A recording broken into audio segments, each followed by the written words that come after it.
Hello and welcome. I'm Natalie. Let's talk about money.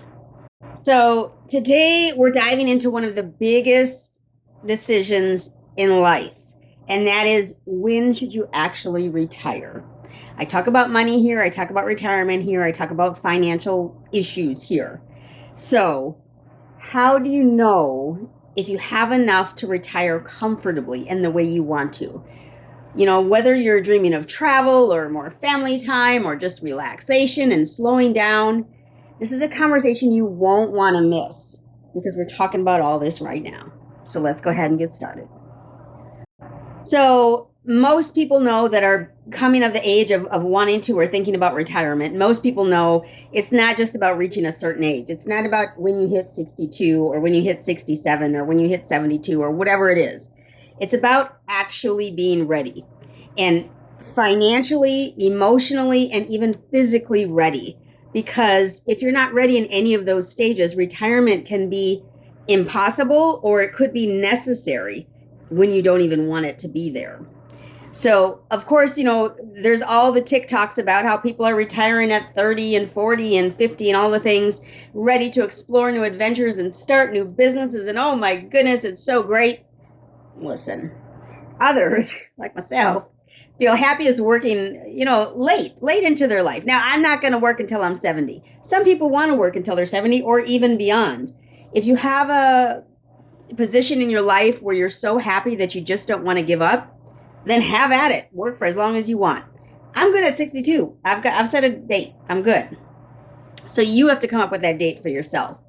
Now, Social Security in the US does allow you to start collecting benefits as early as 62, my magic number, but waiting until the full retirement age, which is, I believe they moved it to 67 in 2025. If you wait until then, that means you get a larger monthly check. And then if you wait even longer until you're 70, you get an even larger check, which can be beneficial if you're one who's really counting on Social Security to help you through your retirement. So we're going to kind of go through a few steps, a few choices step by step to see, if you're ready, if you want to make this move or when you want to make this move. So really, the first big question is, do you have enough money to retire comfortably? So here's a few things that you do want to consider. Now, of course, you've got your regular, budget, calculate your expenses. If you are already doing budgeting, this should be easy for you because you've already got it listed out what your expenses are, on average, how much it is every month. But these types of numbers are going to include your housing, your utilities, your groceries, your healthcare or insurance, transportation, perhaps, just fun like entertainment or travel and hobbies. And, if you're a pickleball person, maybe you need to buy a special pickleball membership or something, have that fun time. But then you should, before even moving into retirement and before even moving one day beyond today, you should prepare and have your emergency fund ready because you don't want to wait until you're 68 years old to figure out you've got an emergency and now you got to figure out how to pay for it. If you have an emergency fund already set up for you, it's not a concern. The money is there just in case you need it. You're not going to spend it on toys or groceries. It's just for emergencies. And that's a good thing to have right away, but certainly before you're retired. Now, if you take your budget every month and on average, you spend, or your expenses, not what you spend, because what you spend is not your expense, right? That's just how much you decide to spend. But what your expenses are, if you decide that those are, or figure out those are about $4,000 a month, that's $48,000 per year that you're going to need to cover your full retirement if you change nothing about what you do today. Many times this will change, but that's how it would work out. Figure out your monthly bill and, make that equal out over the course of the year. So then we're going to figure out where your retirement income is actually going to come from.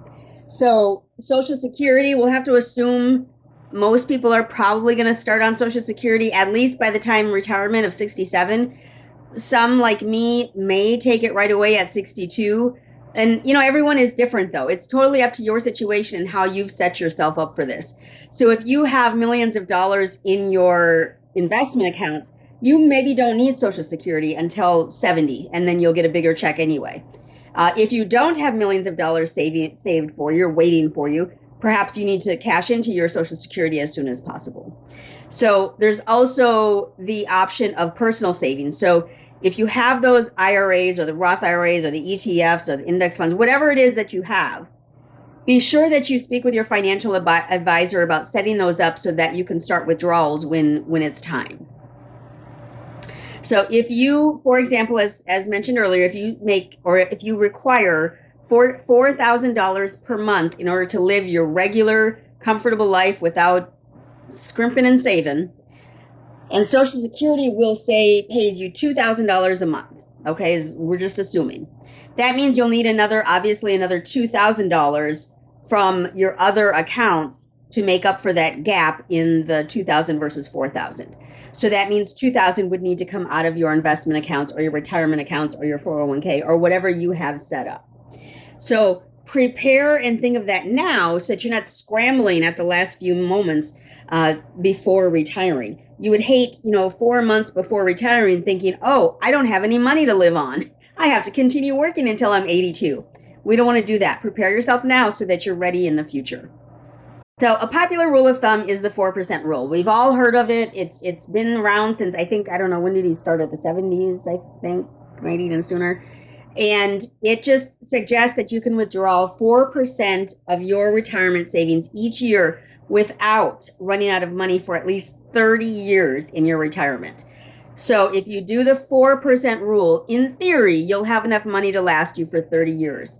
Now, this is, of course, only if you fully funded your retirement accounts. So if you have $20,000 in your retirement account, that's not going to work out. If you have $2 million in your retirement account, but you're a high spender and you spend $1 million a year, that also won't work. So you have to think of it in terms of you and your personal finance.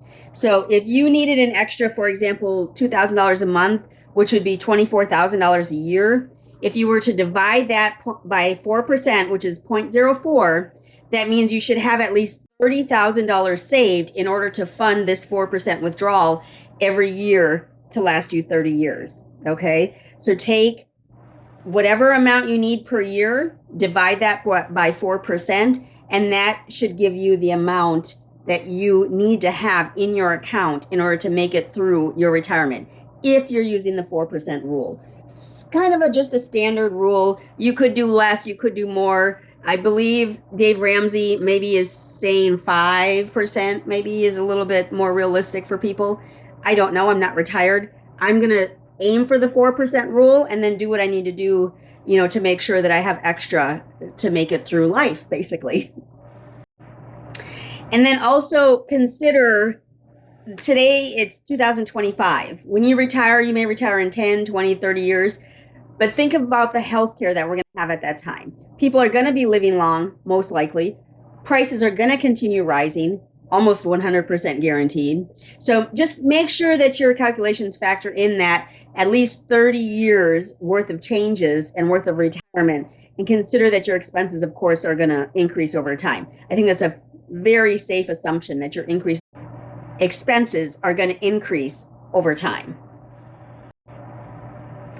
And of course, keep in mind retirement isn't just about the numbers. There's much more to it. For me, healthcare is a big deal.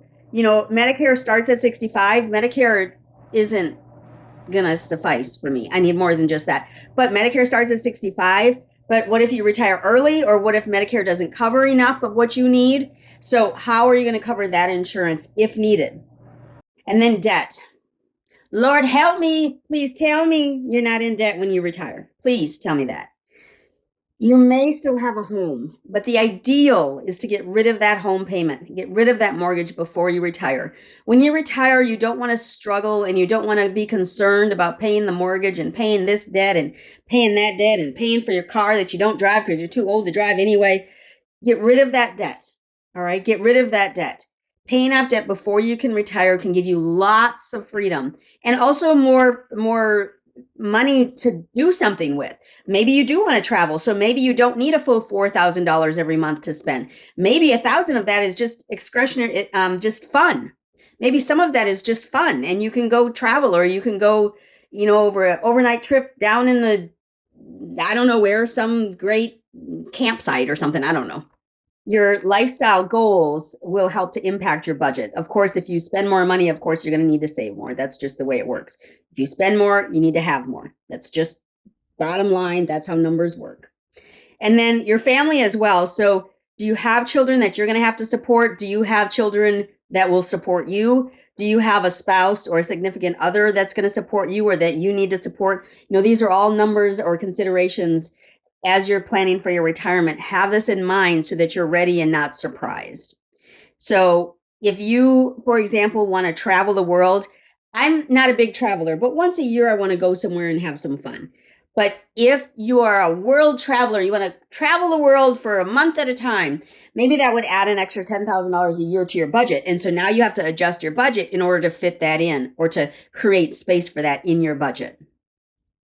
So here's going to be a few signs that you're actually ready to retire. So first, your income sources cover your expenses with a cushion, just a cushion just for those unexpected events that can happen. And you've paid off your debt, or at least you're so close to paying it off, you can taste it, but you should have your debt paid off. You should have your total plan for healthcare and hobbies and staying active and having fun, staying alive, basically. When you retire, if you just go sit down on the couch for 6 months, you're going to die. That's the way it works. So when you retire, make sure that you have plans for what you're going to do to take your time. And maybe you do volunteer work. Maybe you teach people how to read, or maybe you teach people how to sew or something. Figure that part out. And then also be sure to feel emotionally prepared to leave the workforce and start a whole brand new chapter in your life. When we talk about money, remember your mind plays a big part in your money and your actual financial situation. Even if you don't believe it, it absolutely does. So be sure your mind is right and can handle the retirement changes that'll happen when you do actually go retire.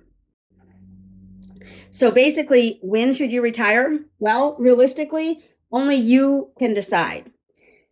When your finances, health, and heart all say yes, you'll know when it's time. And you'll know it's time to get down to the nitty-gritty and get those numbers tightened up so that you're ready whenever it is, whatever date or whatever year or whatever month it is, you'll be ready. Just be ready for it. And always remember to invest in yourself today so you can make a difference for others tomorrow. And leave a big thumbs up. Leave a comment down below. Be sure to subscribe. When you subscribe, you should hit the bell so you know when the next video comes out. I thank you so much for stopping by today. Y'all have a great one.